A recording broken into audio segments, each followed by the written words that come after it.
What's up guys, welcome to the TB Electric channel. Today we're doing a product highlight. This is the fairly new Gigigo Gio3 headlight with built-in switch up here on the handlebar. Now if you guys have followed our channel for a while, you'll know that our previous favorite headlight on the market was the Gigigo Gio2. It says built-in on and off switch and mode selector up on the top, but you cannot install it on the handlebar. It's got too many modes and it just doesn't come ready and equipped for that. Now let's go over the differences between these two lights.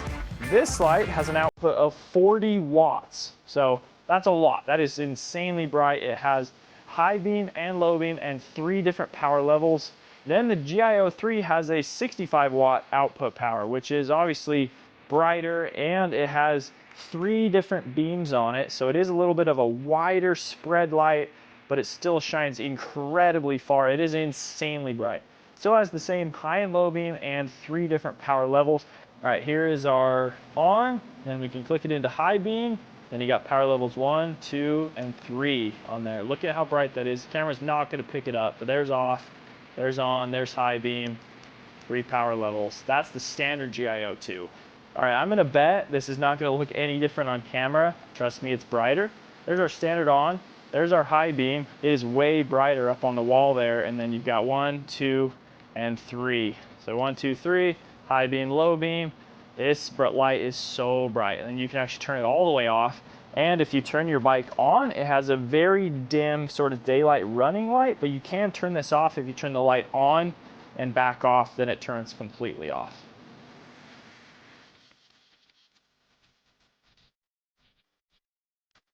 The difference here is the price points.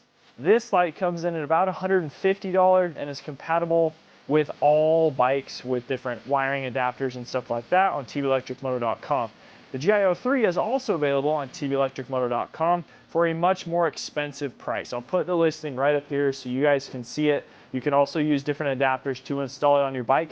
However, there's a big however point here, and that is that not all bikes can support this amount of power draw from your DC converter.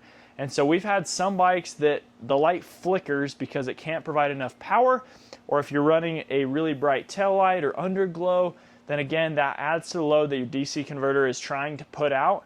So some bikes, it just doesn't work, and you'll need to actually update and upgrade your DC converter to provide enough power.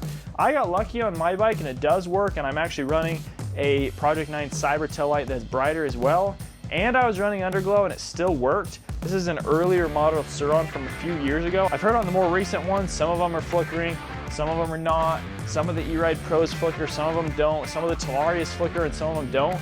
So it really is kind of hit or miss whether your bike can actually power this light or not. So you need to know that when you're buying it. It might work, it might not. At the end of the day, both these lights are just insanely bright. And if you're not somebody that needs the absolute brightest and you night ride every night, then you're gonna be extremely happy with just the Gio2 model. It's already insanely bright, but if you gotta have the best of the best like me, the Gio3 is definitely where it's at. You guys can check that link down in the video description to go and purchase this light or this light.